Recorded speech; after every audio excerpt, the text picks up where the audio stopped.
చూద్దాం. ఆర్డీఓ తహసీల్దార్ కార్యాలయాల కట శాశ్వత భవనాలు. కేసీఆర్ గారు అడ్డగోలుగా అంటే సరే వాస్తవానికి ఇన్ఫ్రాస్ట్రక్చర్ అవసరమే రాష్ట్రానికి. కానీ కొత్తగా ఏర్పడంగానే తెలంగాణ రాష్ట్రం కొత్తగా ఏర్పడంగానే మనకి ఇన్ని అంటే కలెక్టరేట్లు, కమిషనరేట్లు, సెక్రటేరియట్లు, ఇన్ని బిల్డింగ్లు వాస్తవానికి అవసరం లేకుండా మొత్తం అంటే అవసరం లేదు. ఆరాబాయి బట్టేవాజ్ ఏం మాట్లాడుతూ అన్నట్టు కూడా ఉంటారు. అవసరమే. మనకు ఆల్రెడీ ఒక పాత ఇల్లు ఉంది, గుర్ర బెంగళూరు ఉంది. మనం ఇప్పుడిప్పుడే సరే ఏర్పడడం ఇంకొక గది ఇచ్చారు. ఏర్పడంగానే మన దగ్గర ₹1,00,000 అప్పు, 7-8 లక్షల అప్పు ఇచ్చారు. అంటే మన తెలంగాణ రాష్ట్రానికి 8 లక్షల కోట్ల అప్పు చేశారు. మనకు ఒక 7-8 లక్షల రూపాయలు అప్పు ఉంది అనుకుందాం.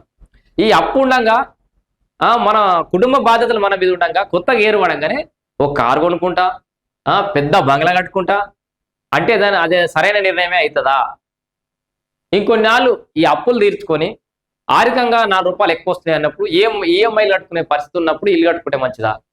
సో తెలంగాణ రాష్ట్ర పరిస్థితి గట్లే అయింది. కొత్తగా తెలంగాణ రాష్ట్రం ఏర్పడే నాటికి మంచి సర్ప్లస్ స్టేట్గా ఉంది, మిగులు బడ్జెట్ తోటి ఉన్న రాష్ట్రం. ఏం కాదు, మనకు డోకా లేదు.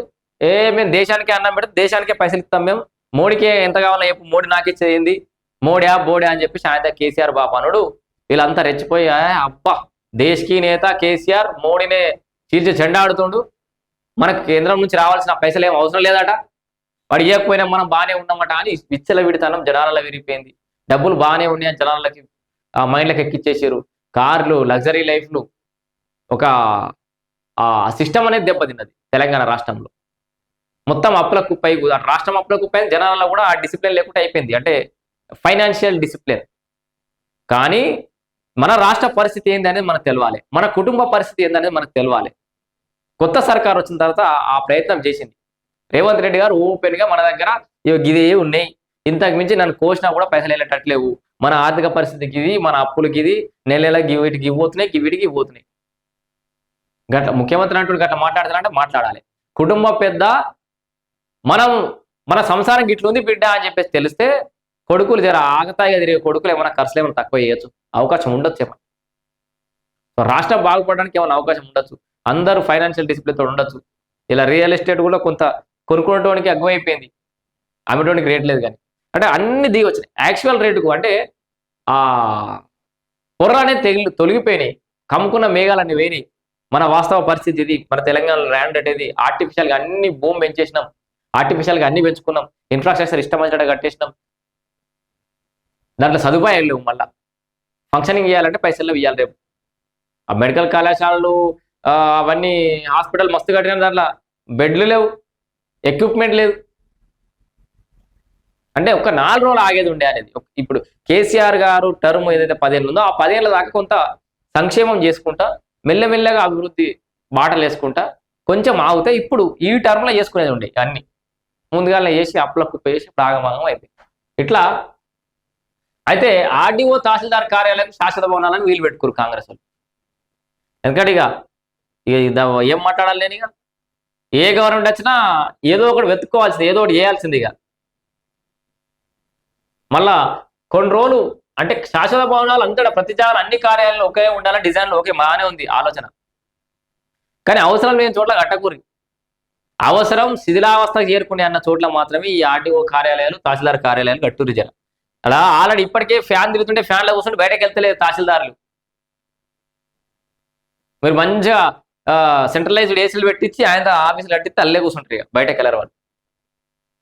అదేదో దాన్ని ఏమంటారు, మొన్నటిదాకా భూభారతి సదస్సులు పెట్టినట్టుగా నేను ఇప్పుడు మళ్ళీ సందర్భం కాకపోయినా చెప్తున్నా, ఈ తహసీల్దారులను కానీ మిగతా ఆఫీసర్లనే నెలకు ఒక్క రోజు, నెలలో వారానికి ఒక ఊరు కంపల్సరీ పెట్టుకోమన్నారు. టెంట్ వేసుకొని ఆ ఊర్లో గ్రామ పంచాయతీ కాడ యాప్ చెట్టు కింద కూర్చోమన్నారు. సాదా పైన వాళ్ళు అటే విని ఇంకా దాని ఏమంటారు, ఇంకా చాలా అసైన్డ్ భూములకు పట్టాలు ఇవ్వాల్సిన అటే పోయినాయి. భూభారతిలో పెండింగ్ అప్లికేషన్ ఏడి అనే ఉన్నాయి. పోయి తిరిగితే క్షేత్రస్థాయిలో తిరిగితే పనులు అవుతాయి. యంత్రాంగం మొత్తం గ్రామ స్థాయికి పోతే ఆడ కూర్చుంటే పని అవుతుంది.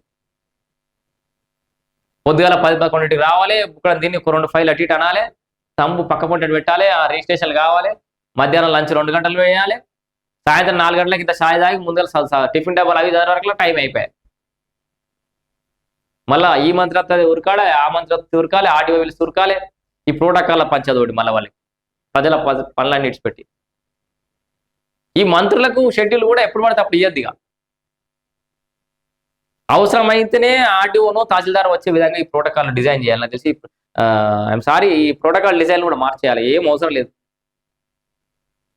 ఫోన్లు చేయొచ్చు కావాలంటే, మంత్రులు ఎమ్మెల్యేలు వాళ్ళు ఉంటే ఇట్లా బిల్డప్ ఇచ్చుకోవచ్చు. ఫోన్ టిట్ అని ఎంఆర్ఓ గారు ఈ పని ఎందుకు చేయలే అని అంటే వీడియో వేసుకుంటారు కదా సప్పుడేక. ఆయన పనులు ఆయన ఉంటాడు కదా. చుట్టూ ఎంఆర్ఓలు తహసీల్దారులు అందరు ఆఫీసర్లు ఉండాలి ఆడే. వీళ్ళు ఏదో మొత్తం పోగానే పని అయిపోయినట్టుగా. ఈ ప్రోటోకాల్ చేయబట్టి పొద్దుగల ఆఫీస్ ఓపెన్ చేయకముందుకు చెప్పరాసి రాకముందుకు పోయినటువంటి రైతు ఇక చూసి ఆడి వేడునంటే ఆడ కలెక్టర్ దగ్గర ఉన్నాడు, ఇంకెన్నో మీటింగ్లు ఉన్నాడు, వచ్చేదాకా ఈయన పడిగాపులు కాయాలి బయట ఇంత ఛాయ నీళ్ళు తాగకుండా. ఇలాంటి వ్యవస్థకి ఫుల్ స్టాప్ పెట్టాల్సిన అవసరం ఉంది.